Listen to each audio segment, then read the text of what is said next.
Good evening, everyone. I'm Tracy Edmonds. I'm the Vice President of Arts Education at the Pittsburgh Cultural Trust. I'd like to thank you for being here tonight. Visually, I am an African-American woman with brown hair. I'm about 5'5", and I'm wearing a pinstripe white shirt with black stripes, a black skirt, black glasses, and a black sweater. I'd like to introduce you to our guests today and welcome you to the Trust Arts Education Center, and thank you for joining us for Creative Conversations, where you get the inside scoop on the PNC Broadway series. I am pleased to introduce our moderator for today for this Creative Conversation. Her name is Bridget Perdue, and she is the Executive Director for Alumni Theater Company. Welcome, Bridget. Thank you. Hello, everybody. Good evening. Oh, y'all too kind. You're too kind. Hi, I am Bridget. I'm gonna move this way here, and I'm so excited to be able to speak with Max today. I am also a black girl, and I have long braids and a black and green sweater and black pants. Yes, all black. Let me give you a little background about Max. Max Braunstein is a New York-based drummer and percussionist. Previously, Max was playing drums and percussion on the national tour of Charlie and the Chocolate Factory and is currently on the national tour of Hairspray. Why we're here today, yes. Yeah. Max holds a master's degree of music education from the University of Miami, where he served as a teaching assistant, directing the drumline for the University of Miami Frost Band of the Hour. He also holds a bachelor's degree in percussion performance from East Carolina University. Let's welcome Max. Thank you for having me. My name is Max Braunstein. I'm wearing black pants, black jacket, white, brown hair, and a gray sweater. Thank you so much for having me. Yes, we color themed this evening today. Beautiful. So Max, so it says you're here. You are from New York. Tell us, how'd you get into drumming? How did this whole music thing start out for you? Well, my dad likes to give credit for my drum background, even though he played only in high school. But I've been playing since I was about 5 years old. I grew up about an hour from New York City, so I always grew up going to shows, and I was always playing drums, but I never knew what I really wanted to do with that. And just growing up outside the city, it's so easy to see different shows, and since I was always drumming, I was always interested in the music scene behind musical theater. I always sat in with other musicians in New York and watched just behind the scenes and how they did it, and I was like, that's what I want to do. And I went to college in North Carolina to train more of percussion, both classical percussion and drum set. And then went to grad school where I taught a lot. And then went on tour with Charlie and Chocolate Factory for a few months. Unfortunately, COVID shut down the tour, but we are back. This is year 2 with me for Hairspray. So I've been playing with the Hairspray National Tour since the fall of 2021. And so I'm on show about 3:10 for Hairspray. Wow. So it's very much in my head. But nonetheless, a very, very fun and exciting show to play every night. Well, that's fantastic. So did you have a long period of time between your education and then going to playing on Broadway? Not really. I was kind of trying to do both grad school and just being proactive about what was to come. Since grad school is only 2 years, I just got really involved in the scene down in South Florida and started recording a lot of my playing and then started sending that out to the people that hire. It's so funny. It's as a musician, it's such a different way of being hired for these gigs than a lot of the actors. They go through rounds and rounds of auditions, and that's the case sometimes with a lot of shows for musicians, especially if the show is just coming off Broadway and going on the first tour ever. A lot of cities are seeing the show for the first time. But I always tell people, I got this job through an email. But it's all about just really preparing your materials and showcasing your talent. That's I made a website and a lot of my videos that showcases my playing in different genres. So I always tell a lot of musicians that want to get involved in this, it's all about just preparing your materials so that if someone reaches out and says, would you be interested in this? I need to see some sort of your playing.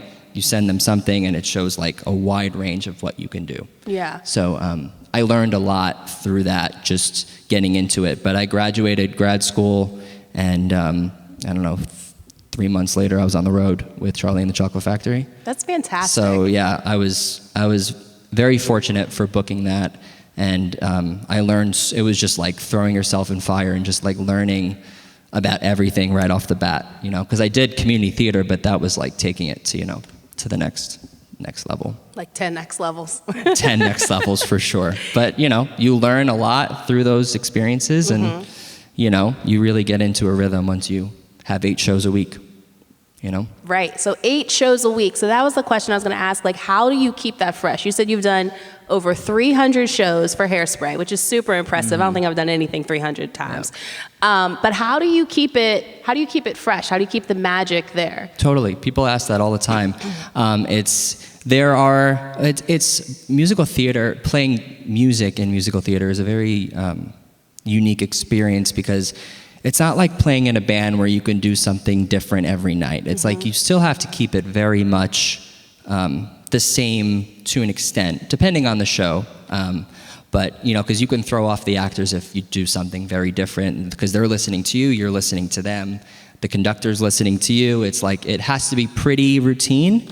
Honestly, traveling a lot keeps the show fresh, like seeing different audiences, different houses. We were speaking a bit before. A lot of people don't know this, but most theaters I play in, I'm actually not in the pit because of space issues and sound issues. So they'll put me in storage rooms a lot.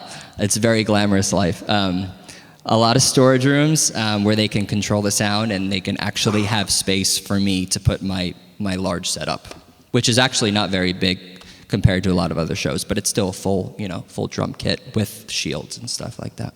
That's amazing. So walk me through like what that looks like. How do you communicate? Because as a drummer, oftentimes you are the heartbeat. Like, you're leading the song. They're picking up on those cues. You're setting the tempo, all of those things. So how do you communicate with the rest of the pit and the actors? How do you vibe with them? Yeah, so a few aspects. I have a microphone that's linked to the rest of the band, which I don't have to use very often. It's mainly there for emergency issues. Like if my sound, another thing I have is I have a personal mixer where I can hear the show. And I can mix levels, like if I want more trombone, or if I want more trumpet, or if I want more of me, or we have the click, like the metronome, so like a beat that's going on in my ear during every song to keep everything in line. And then if I want to hear more of the conductor, in addition to the sound mixer, I also have a camera, a monitor of the conductor. So, and that's a live stream. There's no delays. It's very live. So with the mixer and the camera and my own microphone, they can put me in another building if they wanted to. It's very. They've created a great system that if the pit does not allow space for me in there, they find a nice, beautiful storage room for me. That's wild. Like, I think about so much of a band is like so much connectivity. So being able to create, like, I got to see the show yesterday. You guys are seeing the show tonight, right? Like, it's going to be amazing. You will love it. It is so much fun. Like, so much fun. It is. Like, the lights changed. I was like, yay! Like, nothing happened. Very high energy. So exciting. Yeah, it's a very high energy show. Right. Mm-hmm. So being able to have that, like, connectivity to everybody and feeling really connected, that's pretty amazing, because you would never know it just from being like in the pit. Oh yeah, I always post like photos too of like my views. I mean, I'll be in the pit in a lot of theaters too, but you know, it just depends. You know, I still get that energy from the show. Mainly, just the music itself is such an exciting show to play. You know, Mark Shaman's score, and you know, it's like it's one good tune after next. It's just like, and there's so much dialogue, but at the same time, there's so many songs and great musical numbers in this show that it just moves along so easily. You know, where it's like the flow of the show, because of all the great musical numbers, it's just one after another. You know.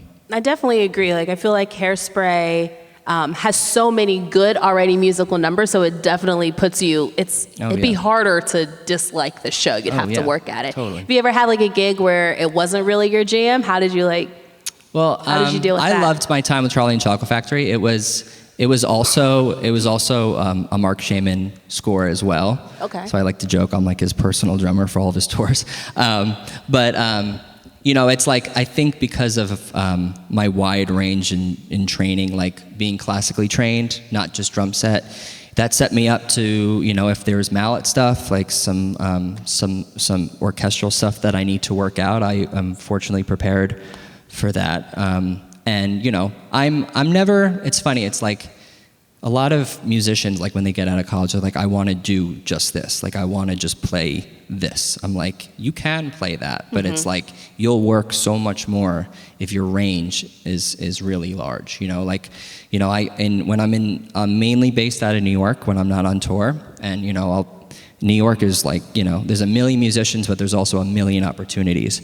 So, you know, a lot of it is a lot of jazz gigs I get called for, or, you know, more theater stuff, or a rock band, or drumline. You know, I play a lot for the New York Giants drumline whenever I'm in town for the season.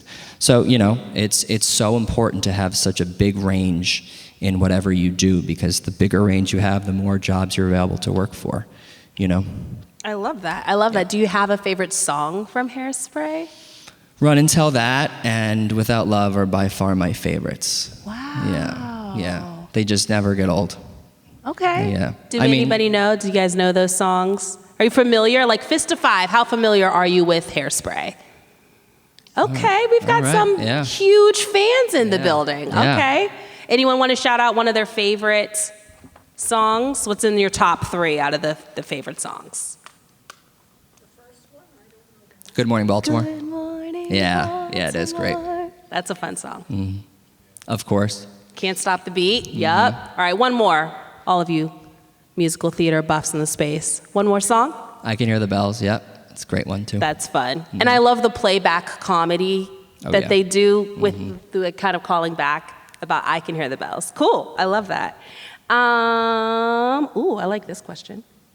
If you could pick a dream show to play, what would it be? So funny. That's another question I get a lot too. Do you? Yeah. I thought I was original. I'm clearly It's so funny though, people, because it's like it's such a niche job. You know what I mean? It's like it's so niche to play drums for musical theater. I don't want to be cliche, but I would love to play Hamilton, obviously. Oh man, I love the Beatles. If anyone saw Beetlejuice on Broadway, that's a great one. I know it's coming here. I know a lot of that band. It's a great show. And the music is so fun. And I saw it many times in New York. And it's sad to see they're actually closing this week in New York, but the tour is going to be amazing. I know they just opened up in San Francisco and all that, but that would be fun. Hamilton would be great. I don't know if I can do like an over 3-hour show, 8 shows a week. I don't know. I mean, Hairspray is like 240, and like by my 7th or 8th show, I'm like hurting at the end. So like, I don't know, 3 hours, 8 shows a week, that would be a lot, but it would be fun nonetheless. It would seem to me that, and I don't know if this is the case for a lot of shows, but do they use like a musical, like you mentioned a metronome, do they have more of a musical grid that everyone's listening to keep track of time, or do you for Hairspray? For Hairspray, or even for Hamilton, I wonder if it varies from musical to musical. It's pretty standard to have the metronome that's going on that our conductor triggers. So he has a metronome that he'll like count us in and be like 3, 4, and then I'll have this in my ear depending on the tempo of whatever the song is, and that's actually a skill that I always tell people that are really trying to get into it. I'm like, you have to learn how to play with a click, which is like if you're practicing right, and you're always practicing with a metronome and click, but it's different to play a show with a click because you have to groove with the click, not just play with the click. So it's like that's something that was like when I was talking about like jumping in the fire and learning all these experiences. That was one where I was like, it took a while to get used to that and have that so natural to the point where it was like kind of behind me while I was playing instead of something that I was just listening to for the whole time. Now it's just kind of there and I'm playing with it, you know? I hear that, definitely. Yep. Cool, okay. We're gonna play a game. Okay. It's called Either Or. Okay. So you have to pick one or the other. Okay. No middle grounds. Okay, got it. Okay. Vanilla or chocolate? Vanilla. Okay. Beach or pool? Pool. Okay. Okay. Christmas or Thanksgiving? Assuming that you celebrate the Christmas even holiday. Even if you don't, you gotta love Christmas for the holiday season. Okay. I'd probably vibe with that one as well. Just for the whole thing, Yeah. you know. Yeah.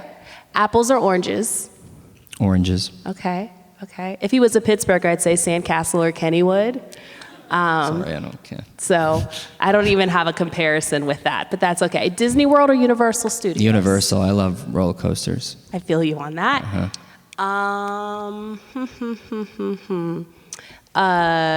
Morning, early morning, late, like Late. night owl. Late. Okay. Yeah, we work late shows. I'm up at night. Okay. Classical or jazz?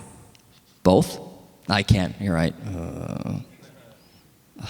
That's a hard question. Jazz, probably. Okay. That was the right answer. Cats or dogs?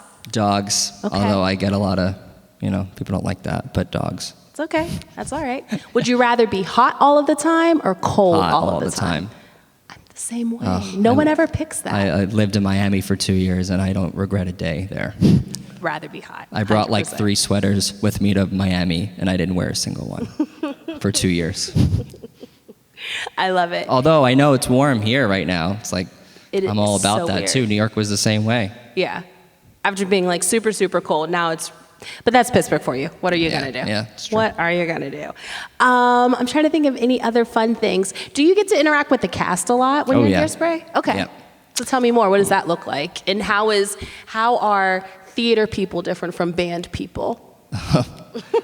I'm a theater person, so you got to watch it. They are very, See? Feel me? she might get mad at me for saying this, but I'm actually dating Amber in the show.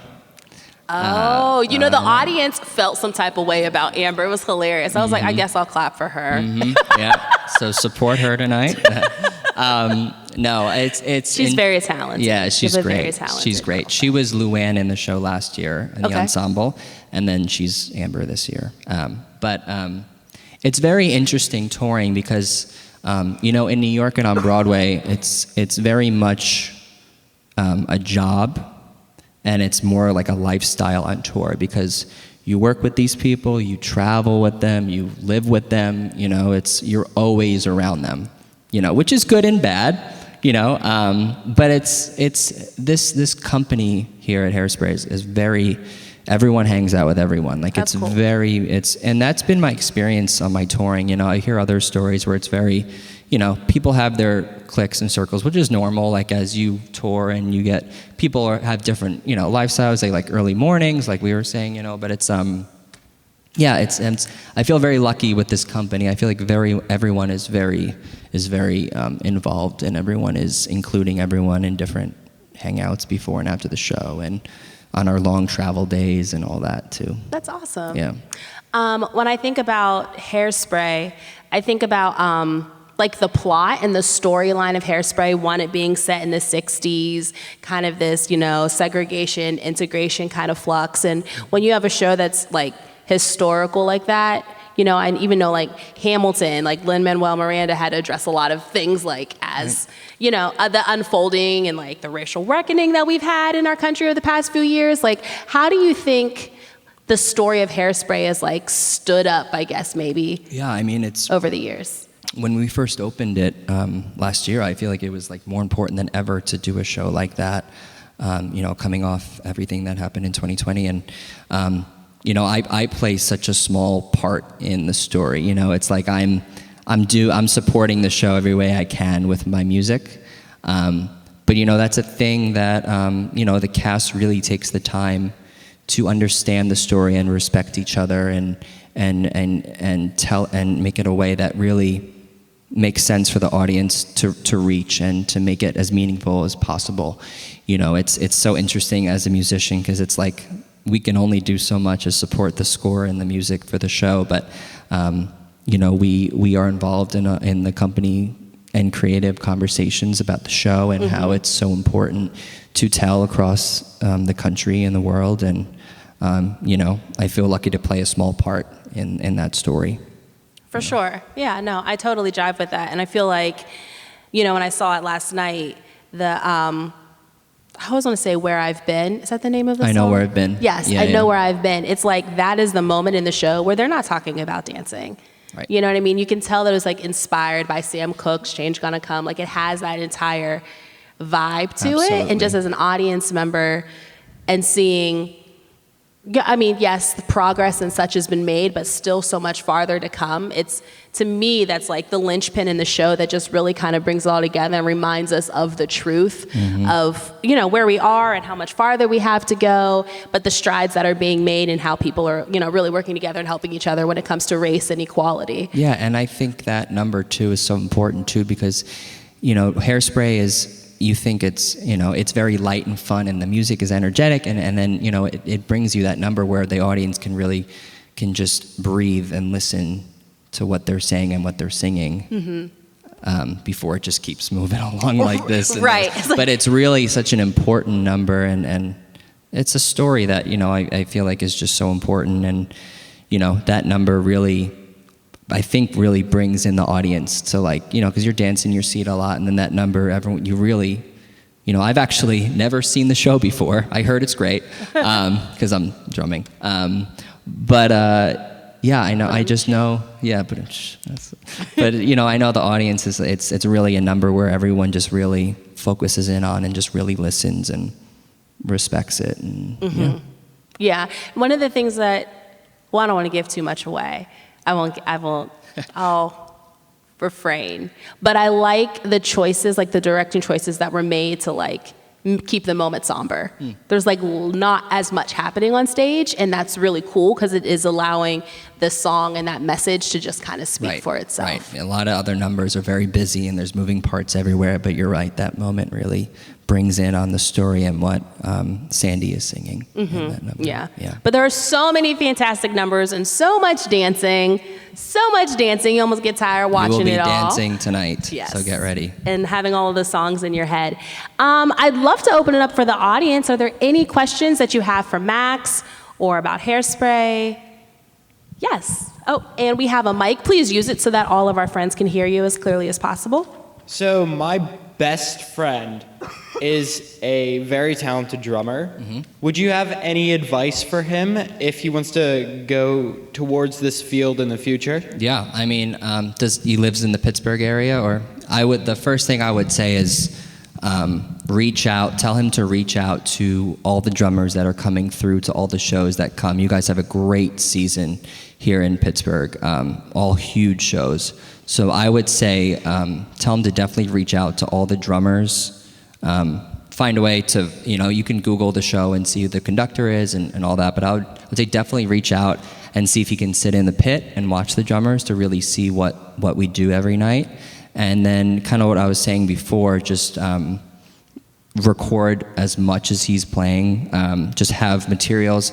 If he can, create a website or like a reel of his playing. So, you know, and tell him to get really involved in the scene. There's so many theaters outside just at the Benedum, you know, so I would just say get so involved in community theater, regional productions, it's the worst. I always tell people, reach out to everyone. The worst case scenarios, you will not hear back. That's it.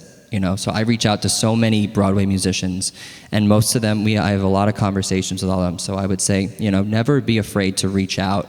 You know, it's such a communal business that we're in, and everyone wants to do it. So and everyone's supporting each other because everyone's done each level. Everyone's done the community stuff. Everyone's done the regional stuff. It's like, you know, just like we're all helping each other. So be prepared. Reach out a lot. Yeah. And I would just add to that too, your website was really cool too. Max Braunstein, is it .com, I think? Yeah. And it's a perfect example of what he's talking about, just having like a really nice reel. You can see very, very clear. You can see your talent. It's very, very evident. Yeah, thank you. Yeah. I mean, just have it very just accessible, you know? So it's like, because it's like if someone recommends someone for a job, you know, the first thing they're going to do is either go on social media or Google your name. And if you Google my name, I think my website pops up. But, you know, it's, and then there you can see resume, music, references, everything just from one link. And that's like really important to have, especially in an age where everything is so remote and where we're hiring people on emails and just like, I've been hired for so many jobs where it's, they're like, I've never heard you play live, but your videos sound great. Are you available for this gig next week? I'm like, yeah. So like your videos have to be, really professional and readily accessible. Yeah. Thank you for the question. Yeah, thank you. Any others? Oh, don't be shy. Yes. Are you going to be in the pit tonight? I am in a room. Oh, I know. We just have this like image, like lights out, mop next to you, like. It's, I know it's not so like that, it's true. I always tell everyone too. It's like there's always a Santa suit somewhere in the room. Like that every storage room I'm in, I'm like, where's the Santa suit? Because I know they have a Christmas special every year at this theater. That's so funny. Yeah. I'm in a room, which is honestly sometimes it's fine too, because it's like I'm dressed for the show. Like I don't have to change. Like we're here for a week, so like the second the show is over, I take my bag and I'm out the door. So it's like it's good and bad, And my mix really makes me feel like I'm still playing with my other bandmates remotely, but none the case. It's not so bad. It's not so bad. And on Broadway too in New York, it's like I don't know any if they're not on stage. I don't know any pits that actually have a drummer in the pit. It's very common in New York, and it's mainly because of space issues. A lot of theaters just don't have the space to fit a full drum set and the rest of the band. Thank you. But you'll hear me, but you will not see me. That's awesome. Yes, please. Oh, 1 second. She's coming with the mic. I noticed that the pit is very large. Yeah. Now, why are you in a room? Well, I also don't make that call. Our audio team makes the call. Sometimes it's a union rule too, where they have a specific room for the drummer. So before sometimes the size of the pit doesn't really matter, but the pit is large, but the band is pretty spread out. Mainly for sound stuff too, like the horns can't be too close or else the sound kind of blends a little bit. We're a 9-piece band, which is pretty average for tours. But yeah, it's mainly so it's the space, but also the sound. Like they can control my sound a lot easier if I'm in a room by myself, because then they could plug my sound into the house instead of taking the sound that's in the pit with the rest of the musicians. So it's a mix with space and sound. Yeah. Cool. We have time for one more question, if anyone has it. Yes, please. Would love to hear. I just want to ask, as a child, other than your father, what musician inspired you? Who did you gravitate towards as a young musician? Yeah. My folks really got me into classic rock as an early age, which I think is really important as a drummer. Neil Peart from Rush, and then the old Buddy Rich, Gene Krupa, like that stuff just to study off of. And then I have a lot of musicians drummers like up and coming that I've, really listened to, that mainly drummers only know Benny Greb or, some other guys. But I think just listening to so many different genres. My mom was like a big Grateful Dead fan. My dad was into the Beatles, so, just listening to Ringo and just like, it was mainly classic rock growing up. And then when I went to college, it was all over the place because I was a classical major. So like I was listening to so much classical music. So I'm like, what is this? What is this orchestra that's playing not rock music? And then, but I would say growing up, it was classic rock was a huge influence for me. And then it just kept, expanding as I studied music more. Yeah. Awesome. Well, whoever's influenced you, you're doing phenomenal. Thank so you very just much. continue to Thank keep you. it up. We have a round of applause for Max Braunstein. Thank you for having me. Thank you. Thanks for being here. And again, I'm Bridget Perdue, and this has been Creative Conversations with the Cultural Trust. You guys enjoy the show. Yeah, enjoy the show. It's going to be great. Thanks. Good night.